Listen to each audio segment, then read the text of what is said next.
ఈ మాట మీరు జాగ్రత్తగా గమనించాలండి. దేవుడు మన దగ్గర నుంచి కోరేది ఏంటి? సో బాటం లైన్ ఏంటి? పరీక్షలు నిలబడాలి. ఎలాంటి పరీక్షలు? శోధనలో, దేని బట్టి శోధనలో, ఎన్ని విన్నారు ఏంటి? దేవుడు ఈరోజు ఆశపడేది మన దగ్గర. దేవుడు మన దగ్గర కోరేది ఫస్ట్ది విధేయత, ఒబీడియన్స్. ఆయన మాటకి విధేయత, ఆయన ఆజ్ఞలకు విధేయత, ఆయన చిత్తానికి విధేయత, ఆయన స్వరానికి విధేయత. ఆయనకి విధేయులుగా ఉండాలని దేవుడు కోరుతున్నాడు. రెండవదిగా దేవుడు కోరేది ఏంటి? ఏ పరిస్థితి ఏదైనా స్టెడ్ ఫాస్ట్, నిలకడగా, స్థిరులుగా. You have to be స్టెడ్ fast.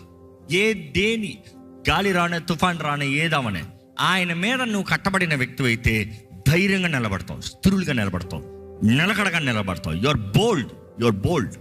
దేవుడు మన దగ్గర కోరేది అదే. బెదిరిపోవద్దు, చెదిరిపోవద్దు.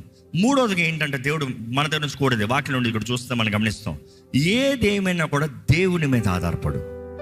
ఏది ఏమైనా కూడా ఎవరి మీద ఆధారపడాలి?